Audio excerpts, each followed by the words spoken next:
او ان پی ټیک ته کتاب الله ورکول غواړي. خپل دغه د کیو دبليو پی پری ایجوکیشن ورکول د ام ام ای کارنامه ده. بسم الله الرحمن الرحیم. زه کفایت الله یوسف زی او افسر علي استاد په خدمت کې د 400 چوک نه حاضر یو. نن موږ په دې باندې خبره کوو د 400 د عوامو نه دا یو رائے اخلو چې یاره کم پارټي به په دې الیکشن کې د 2018 په الیکشن کې د عوامو خدمت وکړي شي یا مخکې چا خدمت کړی دی او څوک به ګټي چاته به دا موقع ملاویږي. موږ سره دې وخت کې دا ملګري ولاړ دي، دوی نه معلومات کوو. تاسو لږ موږ سره خپل تعارف وکړئ چې یاره ستاسو نوم دی او د کومې علاقې او دا هم راته ووایئ چې یاره کومې پارټۍ په دې علاقو کې په 400 کې خاص کر د عوامو خدمت کړی چې هغوی دغه کوي، هغوی له به خلک ووټ ورکوي او هغوی به یو قسم بیا به ورته یو ځل موقع ملاویږي د خدمت. بسم الله الرحمن الرحیم. زما فرمان الله نوم دی، د مرزو علاقې سره تعلق ساتم. زه د روان الیکشن په باره کې د خپل خیالاتو دا دعا کوم چې کم خلکو مشرانو د پارټو مشرانو د علاقې لپاره خدمت کړي، د عوامو لپاره کار کړي، مهرباني دې وکړي دا خلک ته هغه خلکو له ووټ ورکړي چې کم د دې خلکو خدمت کوي. نو زما خپل دغه دا چې کیو دبليو پی قومي وطن آفتاب شیرپا زموږ لیډر دی، موږ له ګیس بجلی روډونه ارسې کړي، موږ به هغه له ووټ ورکوو جي قومي وطن پارټۍ دی جي. دا ټول خلک خوشي وي، موږ ته به وګورو زموږ پیسې خوړلي دي او دوی به انشاءالله تعالی تباه کېږي او انشاءالله پیټۍ به مخکې ځي. نېشنل والا خو زاړه خلک دي او روغ خلک دي، موږ پاټۍ له به ورکوو، لاټین له به خامخا ورکوو. ووټ به کتاب الله ورکول غواړي. او کنه او خبرې پې دا ده چې د هغې دلیل شته او د دې نورو جنډو دلیل وښیي. او بل چې دی نو موږ کلمه وایو، د کلمې نه لاندې ژوند پکار دی. نو بس دغه حساب دی، تاسو په خپله ښه پوهېږئ. من خو پلار په نیکه انشاءالله نېشنلان یو او ووټ هم د لاټین دی او لاټین نه بیا هم ورکوو انشاءالله جی ووټ ام ام ای له ورکول پکار دي او زموږ مولانا ګوهر شاه صاحب او حاجي حسام الله خان صاحب له ووټ ورکول پکار دي.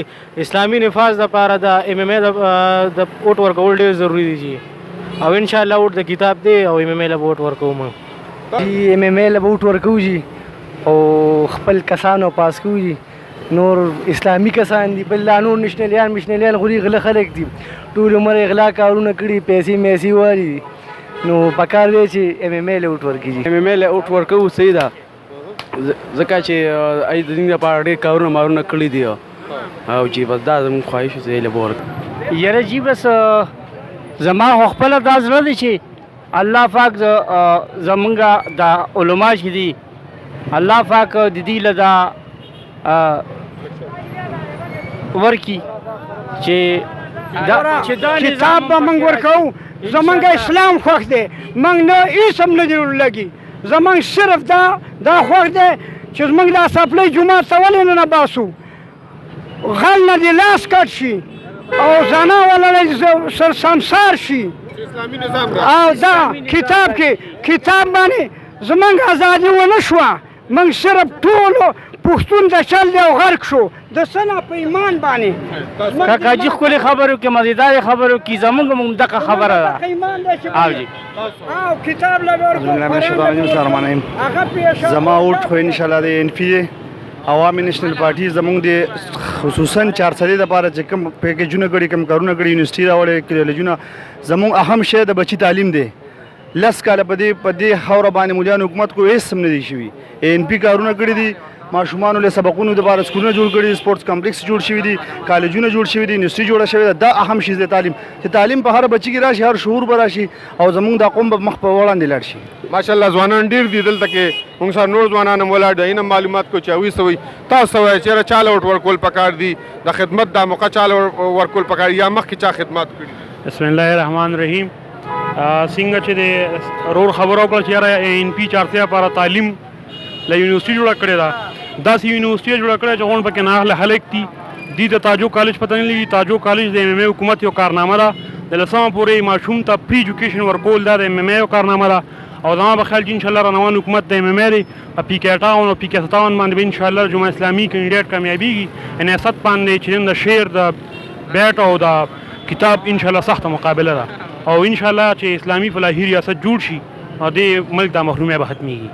پی ټی آی صرف تبدیلي دار او جنکۍ را مخکې کړې، جنکۍ جلسو راوسته او بس جنکۍ را مخکې کړې. دغه تبدیلي موږ منو چې جنکۍ جلسو کې شامل کړي، نور څه تبدیلي نشته. جی څه باره کې چاله وټ ورکول پکار دي چاله د خدمت د موقع ورکول پکار دي ان شاء الله دا پی ټی آی والا خو به راند شي او ان پی ټیک ته ای وجوهات دا دی ملک د په ډېرو قربانۍ دي دوی بس یو کار دی ښځې راولي او ګډه کې وبځې بل کار یې شته نه نو داسې به وي ان شاء الله دې ځل که نه چې بالکل په صدریاب باندې به د لولو ښه دا زمونږ د 400 عوام کم چې د خپل رای حواله سره مونږ ته دغه راکړه چې یاره ای به چاله وټ ورکول غواړي او چاله موقع د خدمت ورکول پکار دي چې یاره هغوی به د عوامو خدمت کوي او یا مخکې د هغوی کوم خدمت دي دا د عوامي او عدالتو کوم چې تاسو ور زه کفایت الله یوسفزی او افسر علی ستاسو نه عزت غواړو د الله په امان.